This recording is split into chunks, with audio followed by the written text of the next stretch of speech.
Adjust के नाम पर इंडियंस पेरेंट्स अपने ही बच्चे का रेप करवाते हैं। लेके उजालों से नूर के छींटे, अंधेरों की बस्ती में तू जला मशालें।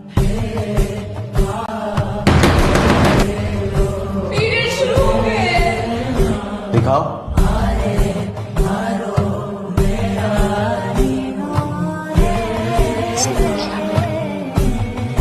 मैंने खुद किया, थक गई थी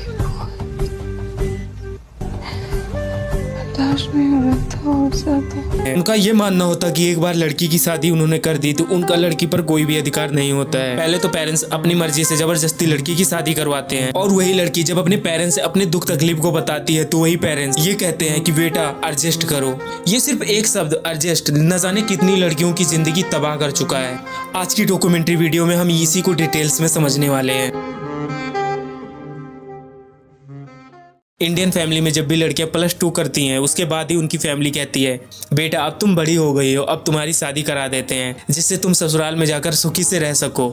अगर उनके ही बच्चे उनका विरोध करके ये कहते हैं कि मम्मा मुझे अभी और पढ़ना है, वो कहती हैं बेटा शादी के बाद पढ़ लो, और वैसे भी एक बार शादी कर लो फिर पढ़ते रहना जब तक तुम्हारा मन करे। जब लड़की फिर मना करती है तब पेरेंट्स कहते हैं कि समाज क्या कहेगा, लोग क्या कहेंगे।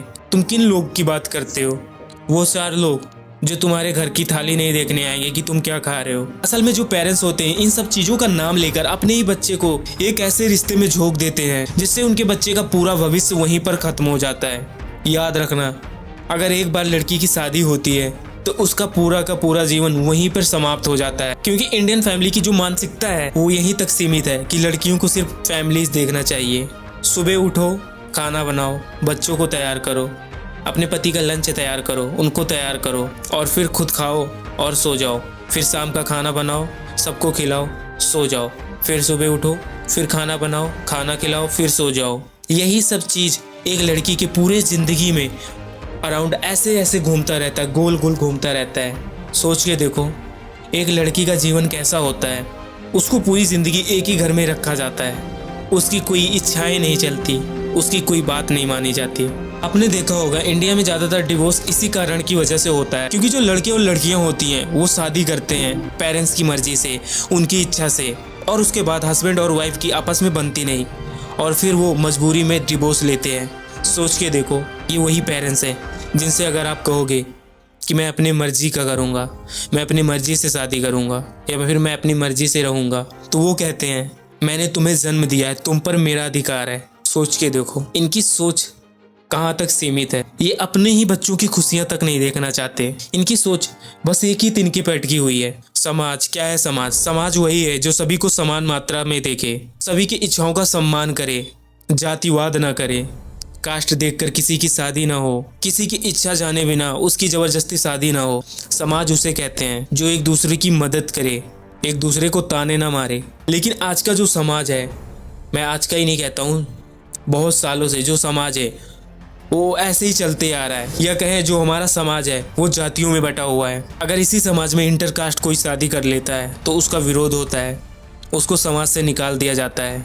इस टॉपिक पर तो मैं अगली वीडियो में बात करूंगा। ऐसे न जाने कितनी लड़कियां होंगी जिनकी पेरेंट्स जबरदस्ती शादी कराते हैं, फिर वो जब अपने ससुराल जाती हैं तो उनके साथ उसका ही हस्बैंड सेक्सुअल हैरेसमेंट करता है, उसके साथ जबरदस्ती करता है।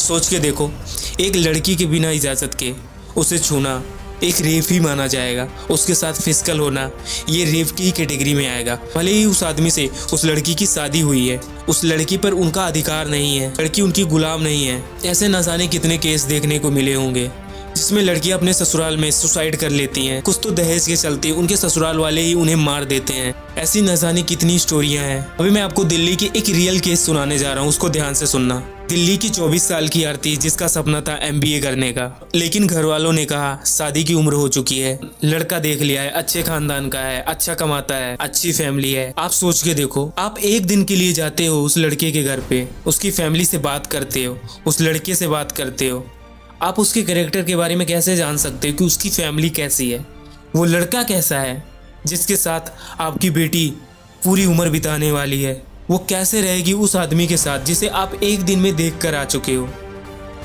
एक दिन में एक इंसान को कैसे हम जान सकते हैं? किसी इंसान को तो 1-2 सालों में हम ठीक से नहीं जान पाते।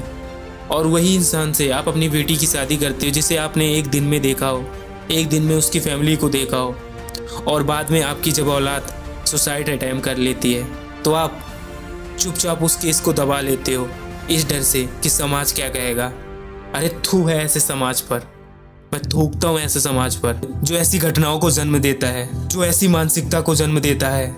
ऐसे समाज को तो लात मार के भगा देना चाहिए जो हमारी आज़ादी को रोकता हो। अभी हम अपनी स्टोरी पे आते हैं। उसके पापा ने कहा, बेटा शादी कर लो, लड़का बहुत ही अच्छा है, तुम्हें बहुत ही ज़्यादा खुश रखेगा। लेकिन आरती कहती है, पापा अभी मुझे पढ़ाई करनी है, मुझे अभी MBA करना है। लेकिन उसके फादर बोलते हैं, उसकी बेटा शादी के बाद पढ़ाई कर लेना, वैसे भी तुम्हें कौन मना कर रहा है। ससुराल में लोग उसे पहले दिन से ही टॉर्चर करना शुरू कर दिए। खाना अच्छा नहीं बनाती है, घर के काम ढंग से नहीं करती है, जॉब छोड़ दो, घर को संभालो। जब आरती ने अपने माता पिता को बताया तो उनके पेरेंट्स कहते हैं, बेटा एडजस्ट कर लो। ये बात तो हर घर में होती है, एडजस्ट कर लो, अपने पत्नी धर्म का कर्तव्य निभाओ। और बाद में लड़की के ऊपर प्रेशर देने लगे कि हमें गाड़ी चाहिए और 50,000 रुपए कैश चाहिए। आरती के जो पिता थे वो मिडिल क्लास से बिलोंग करते थे, उनके लिए इतना सब करना आसान नहीं था। एक रात आरती की चीख सुनाई देती है। जो सोसाइटी के लोग जाकर देखते हैं तो आरती के पूरे बदन में आग लगी होती है। उसको केरोसिन डालकर जलाया गया था। और आखिरी समय में जब वो हॉस्पिटल में थी तो अपनी माँ से कहती है, माँ मैंने एडजस्ट करने की बहुत कोशिश की। सोच सकते हो आप, एक औलाद अपनी माता पिता की खुशी के लिए क्या क्या त्याग नहीं करती, एडजस्ट करती है। और वही फैमिली उसे हमेशा पूरी जिंदगी यही कहती रहती है, एडजस्ट करो बेटा, तुम एडजस्ट करो, सब अच्छा हो जाएगा। उतना ही कहने के बाद आरती की डेथ हो जाती है और वो हमारे बीच नहीं रहती है। पुलिस ने इस मामले में केस दर्ज किया, लेकिन पेरेंट्स की दोगलापंती देखो कि कितनी घटिया सोच है इनकी। इन्होंने उस केस को वापस ले लिया इस डर से कि समाज क्या कहेगा। समाज को अगर पता चलेगा कि बेटी सुसाइड की, उसने केरोसिन डालकर खुद को जला लिया, तो हमारी समाज में क्या ही इज्जत रह जाएगी। असल में दहेज के चलते ही उसकी फैमिली वालों ने, उसके ससुराल वालों ने उसके ऊपर केरोसिन डालकर उसे जलाकर मार दिया। एडजस्ट का मतलब ये नहीं होता है कि अपनी खुशियों को मार दो, अपने सपने को मार दो, अपनी जिंदगी को मार दो। याद रखना, एडजस्ट तब तक किया जाता है जब तक कि हम उसे एडजस्ट कर सकें।